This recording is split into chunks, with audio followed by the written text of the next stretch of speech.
Buenos días, Dios me les bendiga, qué bueno verles, qué bueno poder estar juntos a pesar de la lluvia y a pesar de los días particulares que estamos pasando.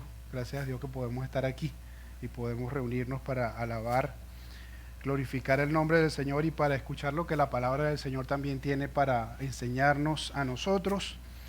Eh, Estamos casi terminando un año, como les decía la semana pasada, normalmente uno termina el año y empieza a reflexionar acerca de las cosas que se han hecho, las cosas que no se han hecho, y eso nos pasa a nivel de iglesia y nos pasa también a nivel personal.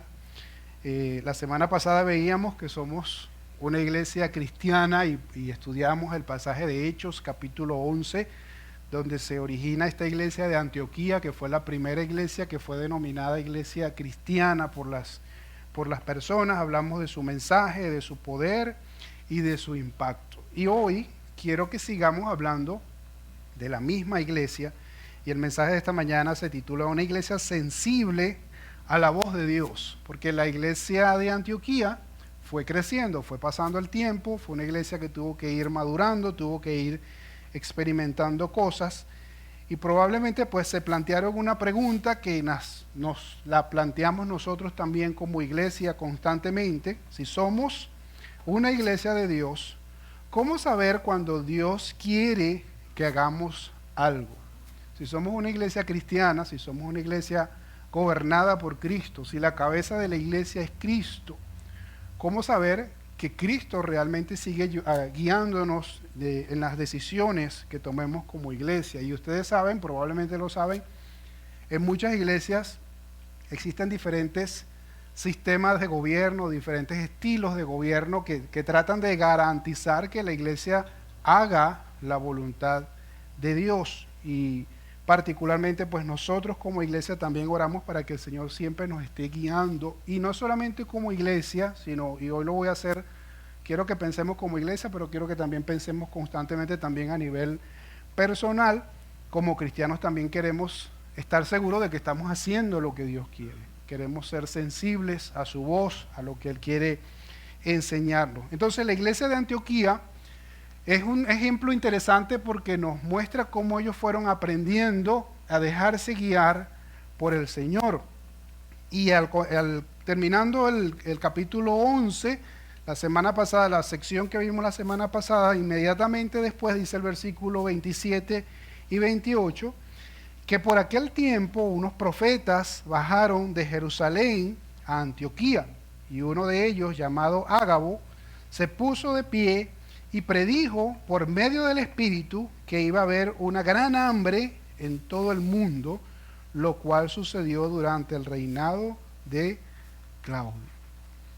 Esta iglesia naciente que vimos la semana pasada, una iglesia gentil, una iglesia pluricultural, como lo vamos a ver más adelante, tuvo que ir aprendiendo cómo seguir siendo guiada por el Señor en las cosas que estaban haciendo. Y ellos contaron al principio con las palabras de los profetas, o por lo menos tenemos este ejemplo, como una persona llamado Ágabo, dice el texto bíblico, versículo 28, se puso de pie y predijo por medio del Espíritu.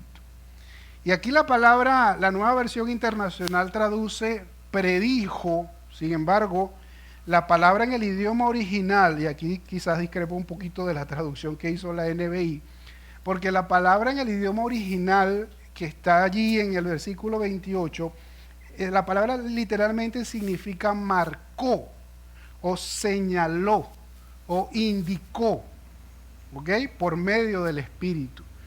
Y me llama mucho la atención esa palabra porque no tiene tanto la idea de predecir como adivinar o como suponer algo que va a pasar en el futuro, sino es una indicación que esta persona, este profeta, usado por el Señor, usado por el Espíritu Santo, mostró un mensaje para la iglesia. Por eso la Reina Valera 60 lo traduce, dio a entender por medio del Espíritu que vendría una gran hambre. Y hay una cosa que es muy importante aquí, y es que esta persona habló guiada por medio del Espíritu Santo. Nosotros sabemos que en la antigüedad y en el Antiguo Testamento, particularmente, una de las maneras como el Señor le hablaba más a su pueblo era a través de los profetas. Aunque vemos ejemplos en la Biblia donde Dios se le aparecía a alguien o le hablaba a través de sueños o una visión, pero la forma más común, como Dios hablaba a la nación, al pueblo en términos general, utilizaba a los profetas.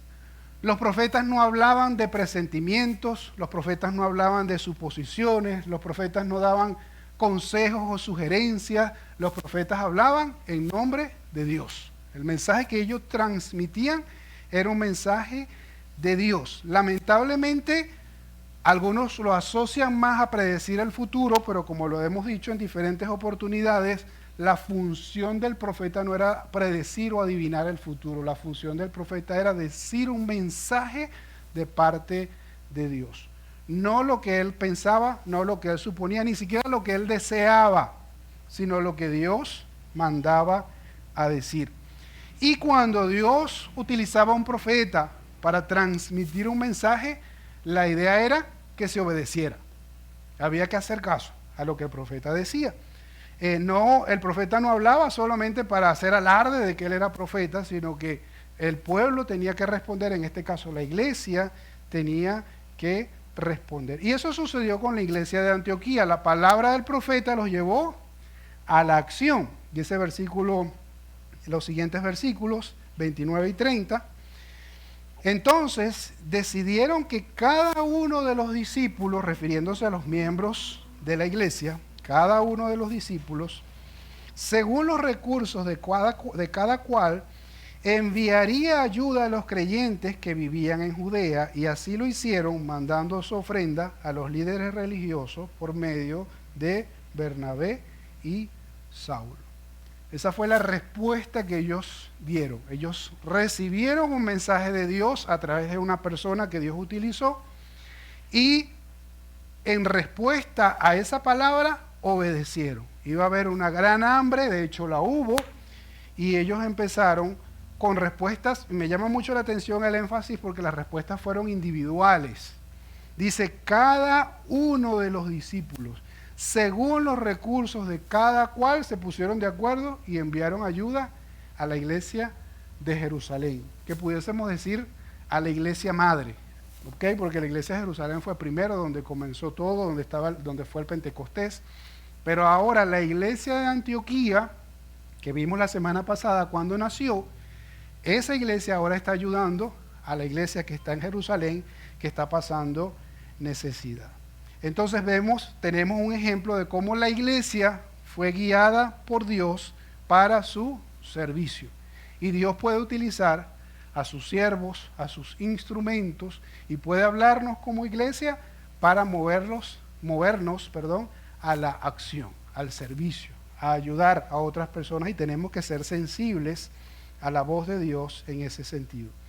Pero quiero que veamos lo que pasa en el capítulo 13. Hay un paréntesis allí en Hechos, en el capítulo, una parte del 11, capítulo 12, pero en el capítulo 13 vuelve a hablar de la iglesia de Antioquía, y miren lo que nos dice. En la iglesia de Antioquía eran profetas y maestros Bernabé, Simeón, apodado el Negro, Lucio de Cirene, Manaén, que se había criado con Herodes, el tetrarca, y Saulo.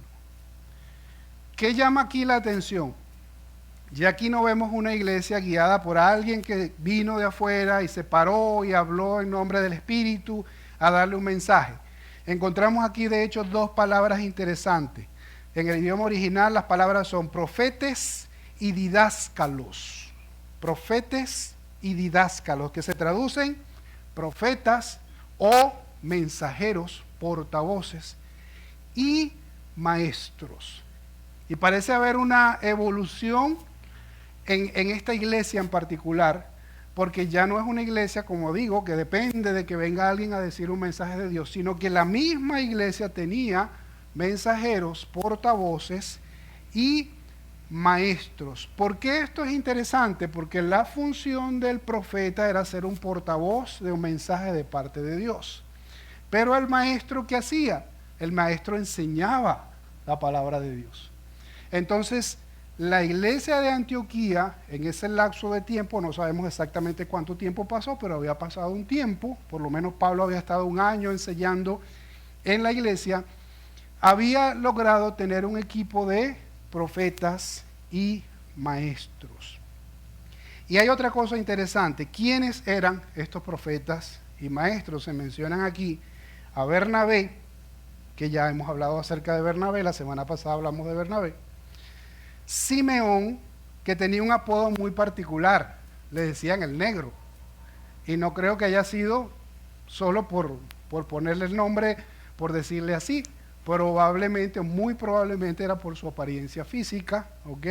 O por lo menos pudo haber sido tal vez por su origen. Dice también Lucio de Cirene, en relación a Simeón, una cosa interesante es que el apodo que tenía Níger o Níger era una palabra latina, lo que da a entender también que venía de un entorno romano. Entonces acuérdense que estamos hablando de una iglesia que está en Antioquía, una ciudad gentil, una ciudad no judía, que tiene a una persona como lo es Bernabé, que es un judío natural de Chipre, es decir, no nació en la tierra de Palestina como tal. Lucio, como les estaba diciendo, que es de Cirene. Cirene pertenecía a la región del norte de África, una región más distante todavía. Manaén, ¿qué nos dice de Manaén? Que se había criado junto con Herodes el tetrarca. Y hay quienes dicen que tal vez pudo haber sido una persona que pertenecía a la aristocracia, pertenecía o tenía una relación con la aristocracia. Y Saulo, que todos conocemos a Saulo, un judío nacido en Tarso y con formación rabina. ¿Qué encontramos aquí o qué llama la atención? Que los maestros eran diversos, de diferentes trasfondos, de diferentes culturas, lo que nos da a entender que la iglesia también era una iglesia pluricultural, era una iglesia que estaba compuesta por personas de diferentes lugares. Y ya la iglesia tenía personas que estaban predicando y que estaban enseñando a la iglesia. Ahora, ¿por qué esto es importante? Porque nos va mostrando la evolución, cómo tuvo que ir aprendiendo la iglesia a depender de la enseñanza para escuchar a la voz a través de la enseñanza. Hebreos capítulo 1, versículos 1 y 2, el libro de Hebreos comienza con esta frase, con este texto. Dice, Dios, que muchas veces y de varias maneras habló a nuestros antepasados en otras épocas, ¿por medio de quién? De los profetas, dice, en estos días finales nos ha hablado por medio de su Hijo. Y hace una conexión entonces con lo que decían los profetas del Antiguo Testamento y con lo que decía, lo que enseñó Jesús. Entonces conecta el Antiguo Testamento con las enseñanzas de Jesús. ¿Dónde están las enseñanzas de Jesús? ¿Dónde están o dónde estaban? En los evangelios, ¿ok?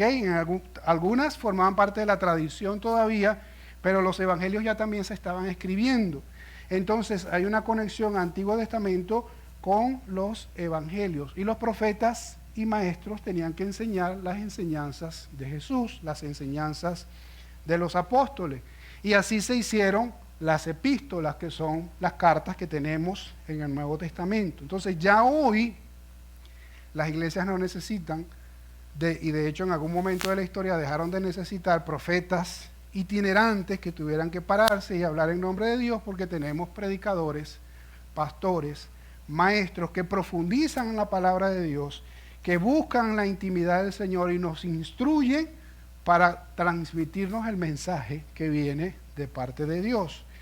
Ya que como dice 2 Timoteo 3, 16 y 17, ustedes seguramente conocen ese texto, nos dice que toda la escritura que es inspirada por Dios. No dice algunas partes de la escritura. Dice toda la escritura es inspirada por Dios y es útil ¿para qué? Para enseñar, para reprender, para corregir, para instruir en la justicia, a fin de que el siervo de Dios esté enteramente capacitado para toda buena obra. Entonces tenemos ahora la palabra de Dios que se convierte en nuestra guía. que se convierte, es útil para enseñarnos, es útil para reprendernos, es útil para corregirnos y es útil para instruirnos para vivir la vida que el Señor quiere que vivamos.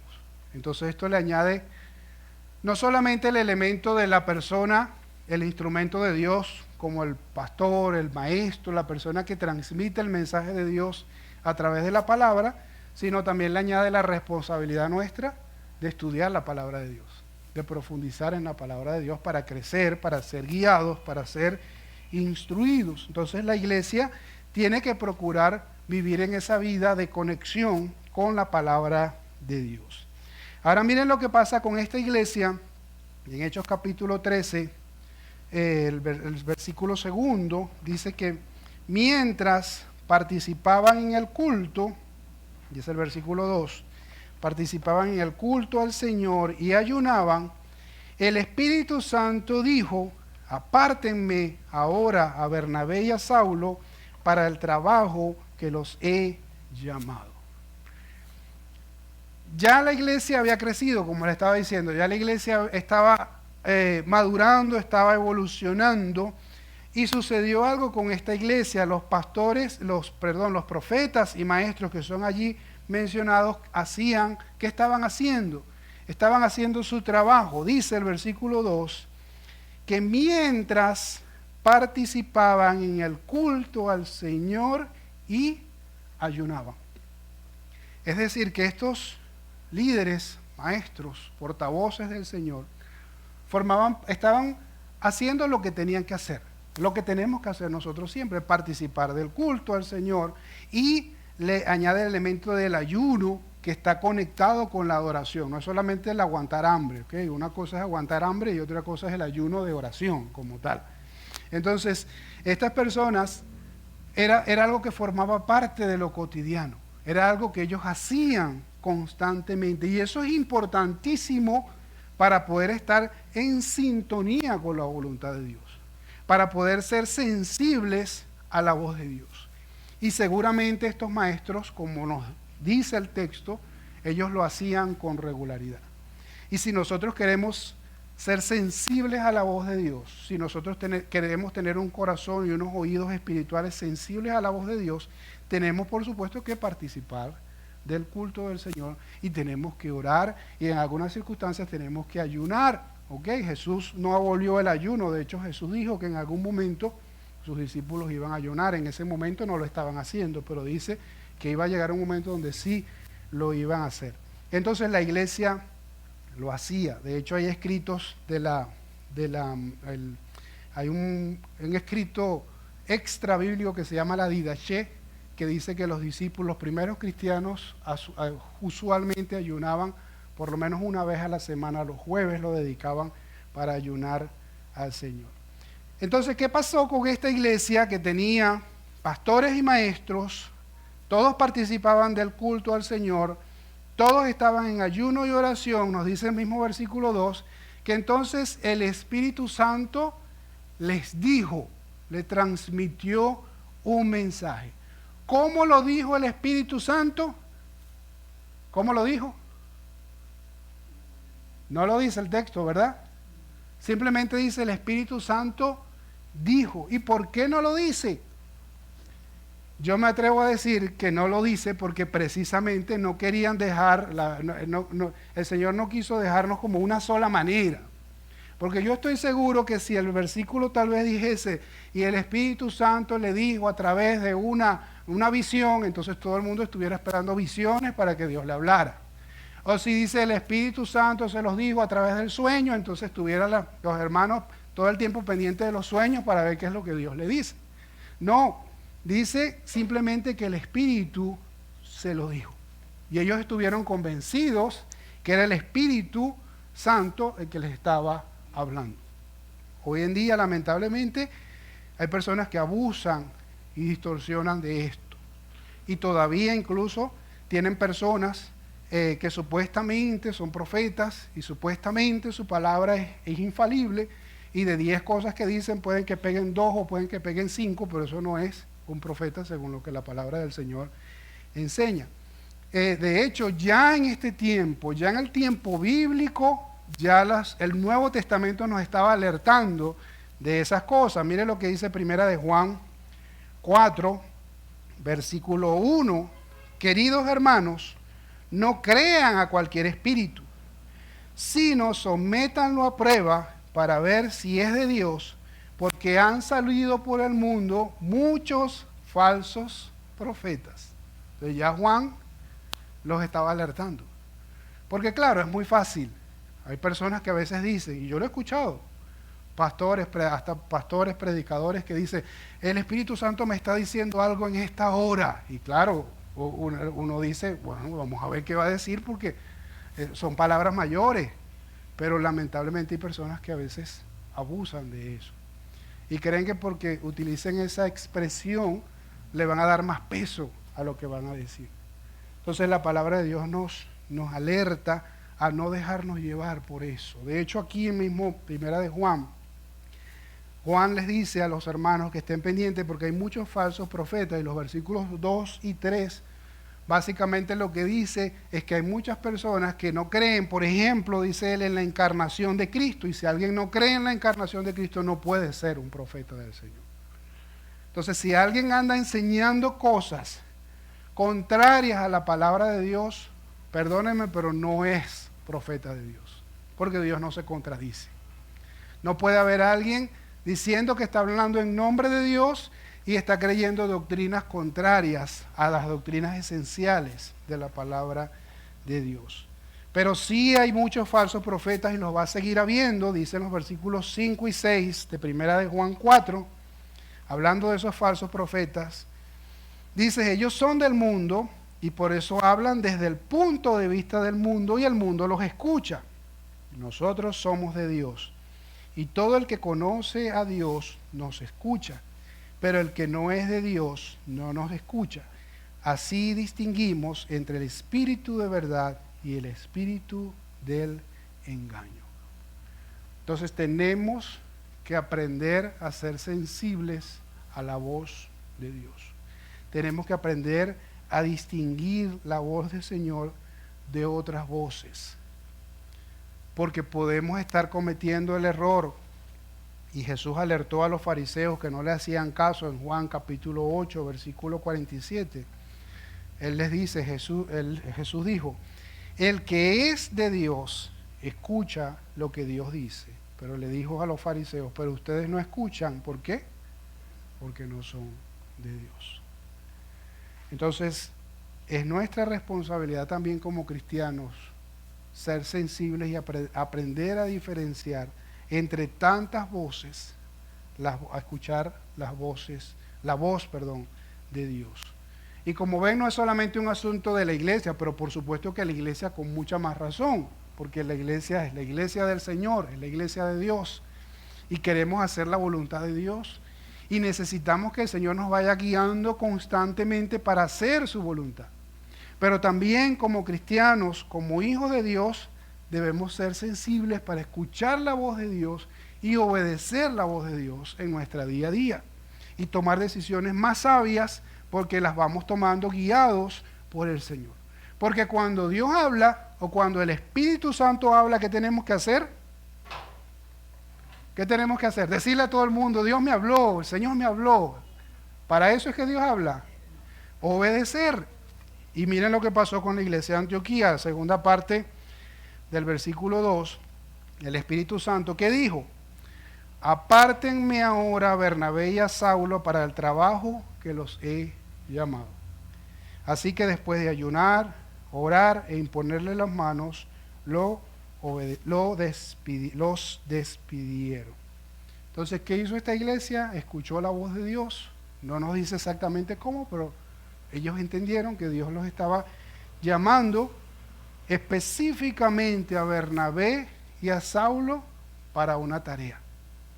¿Quiénes eran Bernabé y Saulo? La semana pasada vimos que Bernabé fue la persona que la iglesia de Jerusalén mandó para confirmar lo que estaba pasando en Antioquía. Y él llegó a enseñarles y a animarlos, ¿se acuerdan? Y Bernabé fue a buscar a Saulo para que lo ayudara y estuvieron por un año formando personas en la iglesia de Antioquía. Es decir, eran los que tenían más experiencia, los que tal vez tenían mayor preparación, los que habían preparado a quienes ya estaban en la iglesia. Y la iglesia tuvo que ser sensible para escuchar que Dios estaba diciendo: a esos dos yo los necesito ahora para otra tarea. A veces las iglesias les cuesta dejar que otras personas o que personas de la iglesia salgan a hacer una tarea específica. Y a veces Dios los está llamando para hacer algo y las iglesias les da ese temor. No, pero es que si se va y si no viene más. Pero si Dios lo está llamando a comenzar una obra nueva, si el Señor lo está llamando a prepararse, si el Señor lo está llamando a algo, tenemos como iglesia que ser sensibles a la voz del Señor. Esta iglesia lo fue, y enseguida lo que dice específicamente es que volvieron, siguieron ayunando, orando, y les impusieron las manos, que era una señal de dedicación, de consagración a la obra que ellos tenían por delante. Y dice en los versículos 4 y 5 que Bernabé y Saulo, enviados por el Espíritu Santo, bajaron a Seleucia y de allí navegaron a Chipre, y al llegar a Salamina predicaron la palabra de Dios en las sinagogas de los judíos, y la historia sigue, porque empezaron los viajes misioneros de Pablo. ¿Okay? Pero ¿qué quiero destacar aquí? Que ¿quién envió a Bernabé y Saulo? ¿Quién lo envió según el versículo 4? El Espíritu Santo. Ni siquiera dice que fue la iglesia la que los envió, sino que el Espíritu Santo los envió. Y como el Espíritu Santo los envió, la obra del Señor continuó. El Evangelio se siguió extendiendo. ¿Por qué? Porque obraron de acuerdo a los propósitos de Dios. Si la iglesia hubiese dicho: no, Bernabé, Saulo, no queremos que se vayan porque ustedes los necesitamos aquí, entonces a lo mejor la obra no hubiese continuado igual. ¿Me explico? Entonces tuvieron que ser sensibles en ese sentido. Y eso también tiene aplicaciones personales, como lo he venido diciendo. Si soy sensible a la voz de Dios, voy a tomar decisiones más sabias de acuerdo a los propósitos de Dios, de acuerdo a los planes de Dios, de acuerdo a la sabiduría de Dios. Así que quiero terminar con nuestro desafío. ¿Cuál es nuestro desafío en esta mañana? Primero, ser sensibles a la voz de Dios. Ser sensibles, estar dispuestos a escuchar. Ser obedientes a la voz de Dios. Tenemos que aprender a obedecer la voz de Dios. Y tenemos que también discernir la voz de Dios, saberla diferenciar, porque hay muchas voces. Y por eso tal vez tenemos en el texto, que se me pasó mencionar hace un momento, el elemento del ayuno es una disciplina espiritual para crucificar mi carne, para someter mi carne, para ser sensible a la voz de Dios. Porque cuando yo estoy comiendo normalmente, alimentándome regularmente, pues mi carne está vivita, mi carne está completamente fortalecida. El ayuno lo que hace es minimizar la influencia de la carne. Y por eso algunos dicen que hoy en día hay que hablar de varios tipos de ayuno. A veces hay que hacer no solamente ayuno de comida, a veces hay que hacer ayunos también de otras cosas que nos distraen de escuchar la voz de Dios. Porque hay muchas voces, mucha información hoy en día que se puede mezclar, y entonces podemos creer que es Dios el que nos está hablando, pero a lo mejor no es Dios, porque a lo mejor es el algoritmo del Instagram o del YouTube que nos está hablando y uno cree que es Dios. Entonces hay que pedirle, Señor, sabiduría para discernir la voz de Dios y tener siempre una actitud de oración para que el Señor nos guíe, para que el Señor dirija nuestras vidas, tanto en lo personal como iglesia también, como en nuestras decisiones como iglesia en el futuro. Amén. Les invito a orar. Mi Dios, te damos gracias por tu palabra. Ayúdanos a ser sensibles a tu voz, a ser obedientes, a saber discernir, oh Dios, tu voz de otras voces y a tener la actitud correcta, Señor, una actitud de oración, de obediencia a tus propósitos y a tu voluntad, como lo hicieron estos hermanos cristianos de Antioquía. Que de su ejemplo podamos aprender a vivir vidas más apegadas a tu palabra, a tu enseñanza, y podamos tener la satisfacción, Señor, que así como Pablo y Bernabé salieron enviados por tu Espíritu Santo, que cuando nosotros vayamos a hacer lo que sea que vayamos a hacer, estemos convencidos de que vamos enviados por tu Espíritu Santo a la tarea que tú nos has encomendado. Gracias, Señor, por tu palabra, y nos encomendamos a ti. En el nombre de Cristo Jesús oramos. Amén.